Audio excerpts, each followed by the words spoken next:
After 13 years, today we have to say goodbye to our cat Dora. I've had Dora since she was 7 weeks old, and I hated cats. I was 18, 19 at the time when she came into my life, and I think she knew I hated cats too because she would sleep on my face every single night. I'd have to take her off my face and put her on the floor, and she would crawl back up, get right back on my face. And then I got so sick of it that I locked her out of the room. And like the stubborn cat she's always been, she decided that she was going to put a week's worth of poop everywhere in my apartment. Even though she hadn't used the bathroom outside of her litter box since we got her. That night, she specifically, it was everywhere. It was like landmines all over my apartment, which is disgusting. But I know she did it out of spite and not because she didn't know how to use her litter box.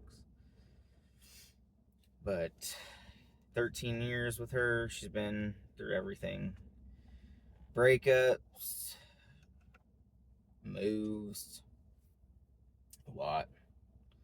She's probably been through the hardest times of my life. And I think the thing that I always liked about her was you didn't have to like go to her for comfort. She came to you. And she always knew when you were sad or upset. And if you were crying, she came to you a lot faster. But she was always there. You know, when I had surgery, she would lay in my lap, sleep with me every night.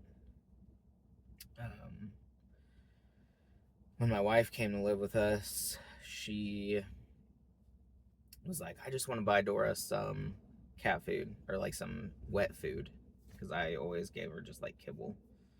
So she started feeding her wet food and she got really fat. And every morning around like 2 or 3 in the morning, she'd come in there and scratch our bed to try and wake us up so we'd give her another can of wet food until she discovered going outside. And then she'd be out all night. You know, we always used to say that she had 9 lives because she sometimes would go out at night and come back in between like 3 and 6 in the morning, you know, scratch at the door, or maybe one of us was leaving for work and they'd let her in. But sometimes she'd be gone for like 2 or 3 days at a time, and we'd always be like so worried, like, oh my gosh, where's Dora? I think, you know, a coyote got her, maybe one of the bobcats. And then we'd be at work and the front door camera would go off and she'd be laying on the little bench on the front porch taking a nap after being out all night. And she'd lay there until someone got home and let her in. She was there when we first got our kids. And when we first got our youngest son, after we got him, we went to Nashville for vacation. And the day we were supposed to drive back home, I get a call from my mom.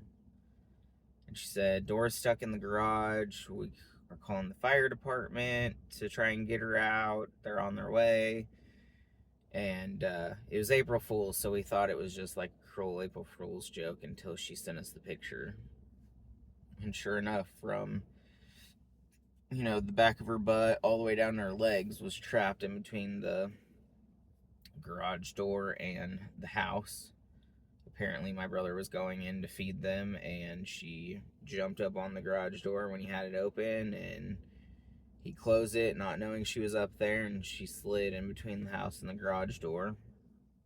And while I was in Tennessee, the vet that they took her to was trying to put her down, and I told my mom, no, you're not going to do that.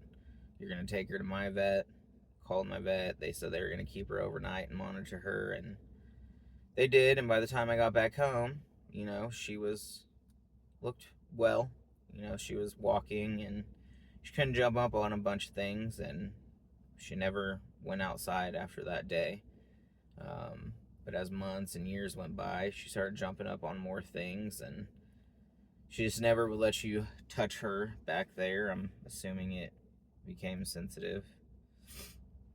But she was there when we got, married. We moved into our first apartment together. When we got our kids, she didn't like our kids at first because they wanted to chase her around. They didn't really know much about her.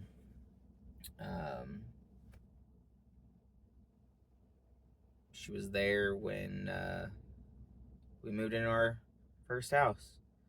So she's been there. She's watched me grow up. She's watched my kids grow up. And we found out 3 months ago that she has an aggressive breast cancer. And we asked about surgery, and they said that they think it's too far along, that she wouldn't make it through surgery. And we asked about chemo, and they said it probably would only buy us, weeks, maybe a month. They weren't sure. And so we just decided that we weren't going to put her through that. And we told our kids 3 months ago, and we've waited. It's been a hard decision that we've had to make, and not one that we want to do. And it just seems like she's kind of just said her goodbyes. She's been coming downstairs and sitting with me while I work, which she doesn't really do. She doesn't like our dogs, so she lives upstairs with the kids. Every morning I find her in a different kid's room, so she slept with a different kid almost every night. And lately, the last few weeks, it just looks like, she's exhausted, and she's not eating as much anymore, not taking her medicine to keep her comfortable. And we're about to go on vacation on Sunday, so we didn't want to come back and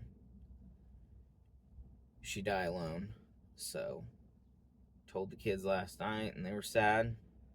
Told me they didn't want her to go this morning.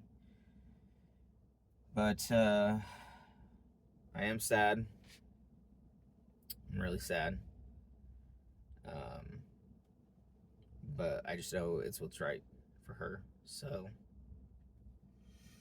I'm just asking everyone to keep us in your thoughts today as, we say goodbye to our baby that we've had for 13 years.